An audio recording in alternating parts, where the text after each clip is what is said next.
প্রিয় শিক্ষার্থী বন্ধুরা, আজকে আমি তোমাদের নবম এবং দশম শ্রেণীর উচ্চতর গণিতের 8.3-এর আরও একটা অঙ্ক নিয়ে হাজির হলাম। দেখো, আমার এখানে বলা আছে প্রমাণ করো যে মান 1 প্রমাণ করতে হবে। তাহলে আমরা পক্ষটা লিখে নিলাম। দেখো, আমার অঙ্কটা রেডিয়ানে দেওয়া আছে, আমরা এটাকে ডিগ্রিতে রূপান্তর করব। 7 ইন্টু 180, পায়ের মান 180 বসিয়ে 7 দিয়ে গুণ করে 3 দিয়ে ভাগ করব। দেখো কত পাইলাম, 420। তার মানে সাইন 420 ডিগ্রি।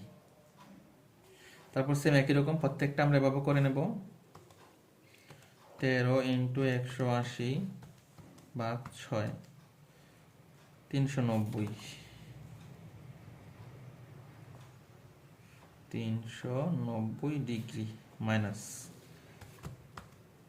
5 ইন্টু 180 ভাগ 3, 300।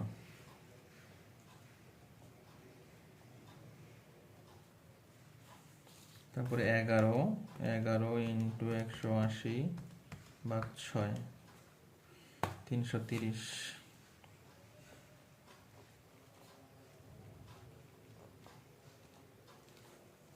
এখন আসো, আমরা প্রত্যেকটা ডিগ্রিকে 90 দিয়ে ভাগ করে দেখব কয়টা পূর্ণ 90 আসে। দেখো, সাইন আমরা যদি 420-কে 90 দিয়ে ভাগ করি, দেখো আমরা যদি 490-কে ভাগ করি তাহলে 4 দিয়ে ভাগ করলে 4টা পূর্ণ 90 পাওয়া যাবে। 4 ইন্টু 90 ডিগ্রি, 4 9 36, 360। তাহলে আরো কত বাকি থাকতেছে দেখো, 360 যদি হয় 40 আর 20 60 বাকি থাকে, তার মানে 60 ডিগ্রি। কস, এখানেও দেখো কস, তাহলে আমরা যদি এখানে 4টা 90 রাখি, আরও থাকে 30 ডিগ্রি মাইনাস, এখানে দেখো 300 ডিগ্রি আছে, তার মানে 3টা 90 হবে। 3 নং 27, তার মানে 3টা 90 দিলে আরও কিন্তু 30 ডিগ্রি বাকি থাকতেছে। এখানে দেখো সাইন 330 ডিগ্রি, তার মানে এখানেও কিন্তু আমার 3টা 90। 3 নং 27, 270, তাহলে আরও থাকতেছে কিন্তু 60 ডিগ্রি। দেখো, এখন আসো, যেহেতু 4টা 90 আমাদের এখানে দেখো, তাহলে এখান থেকে শুরু করলে 4টা 90 যাওয়ার পরে প্লাস, তার মানে প্রথম চতুর্ভাগে অল পজিটিভ, আর 90 জোড় সংখ্যা অনুপাত পরিবর্তন হবে না, তার মানে সাইন 60 ডিগ্রি। আর এখানে দেখো কস, তার মানে এটাও কিন্তু প্রথম চতুর্ভাগে, এটাও কোনো পরিবর্তন হবে না। তারপর দেখো মাইনাস, তাহলে এটা কিন্তু দেখো কোন চতুর্ভাগে আছে, যেহেতু 3টা 90 যাওয়ার পরে প্লাস, তার মানে কি চতুর্থ চতুর্ভাগে। তো চতুর্থ চতুর্ভাগে কিন্তু আমার কস আছে, থাকলে কিন্তু প্লাস।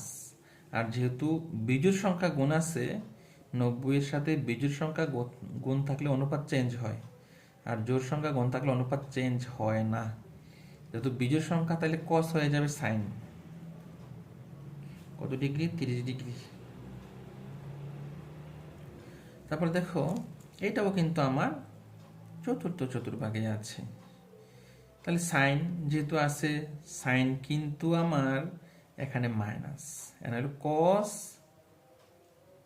আর সেক হচ্ছে প্লাস, তাহলে সাইন কিন্তু মাইনাস, তাহলে একটা মাইনাস যদি এখানে দেই, তাহলে ওই মাইনাসটা কিন্তু এখানে চলে আসবে, তো মাইনাসে মাইনাসে কি হয়ে যাবে, প্লাস হয়ে যাবে। আর বিজোড় সংখ্যা গুণ থাকার কারণে সাইন হয়ে যাবে কস কত ডিগ্রি, 60 ডিগ্রি। এবার দেখো সাইন 60 ডিগ্রি মান আমরা ক্যালকুলেটরে বের করতে পারি, বা আমরা জানা থাকতে হবে।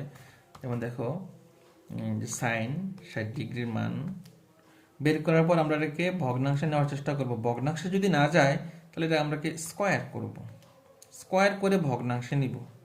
দেখলাম স্কোয়ার করলে ভগ্নাংশ করলে 3/4 হয়, অতিরিক্ত কাজ কি করলাম, স্কোয়ার করলাম। যদি ভগ্নাংশে না যায়, স্কোয়ার করে যদি ভগ্নাংশে আনতে হয়, তাহলে যেই ভগ্নাংশটা আসছে স্কোয়ার করে যে ভগ্নাংশটা পাবো সেই ভগ্নাংশের উপর আবার আমরা বর্গমূল চিহ্ন বসাবো। তার মানে √3 ডিভাইডেড বাই আর 4 এর বর্গমূল 2, √3/2, √3 ডিভাইডেড বাই 2। cos 30 ডিগ্রির মান দেখো, cos 30 ডিগ্রির মান দেখো, এটাও কিন্তু সেম, এখানে ভগ্নাংশ হয় না, তাহলে স্কোয়ার করতে হবে। স্কোয়ার করে ভগ্নাংশ নিলাম, স্কোয়ার করে ভগ্নাংশ নেওয়ার পরে আসলো, তাহলে এটাও কিন্তু √3 ডিভাইডেড বাই 2। সাইন 30 ডিগ্রির মান দেখো কত আসে, সাইন 30 ডিগ্রির মান সরাসরি ভগ্নাংশ নেওয়া যায়, তার মানে 2/1। cos 60 ডিগ্রির মান, cos 60 ডিগ্রির মান এটাও দেখো ভগ্নাংশে চলে যায় সরাসরি। যেটা ভগ্নাংশে সরাসরি চলে যায় সেটা আমরা লিখে ফেলবো, আর যেটা ভগ্নাংশ যাবে না সেটাকে স্কোয়ার করে ভগ্নাংশে নেব। দেখো 2 দুগুণে 4, আর √3 শুধু 3, ওপরে একে একে গুণ করলে 1, আর 2 দুগুণে 4। 4 যদি লসাগু নেই, 3 + 1, তাহলে 3 আর 1 4, 4 আর 4 ভাগ করলে দেখো 1 হয়। দেখো এটা কিন্তু আমার RHS। দেখো প্রমাণ হয়ে গেল, আমাদের 1 প্রমাণ করতে বলছে, আমরা 1 প্রমাণ করে ফেললাম। তোমরা যারা আমার ভিডিওগুলো ইউটিউব চ্যানেলে দেখতেছো, যারা নতুন, সবাই আমার ইউটিউব চ্যানেলটাকে সাবস্ক্রাইব করে বেল আইকনটি অন করে সাথে থাকো। আর যারা ফেসবুক পেজে দেখতেছো, যারা এখন আমার ফেসবুক পেজকে ফলো করো নাই, সবাই আমার পেজটিকে ফলো করে সাথে থাকো এবং কন্টেন্টগুলো লাইক, কমেন্ট, শেয়ারের মাধ্যমে অন্যকে দেখার সুযোগ করে দাও।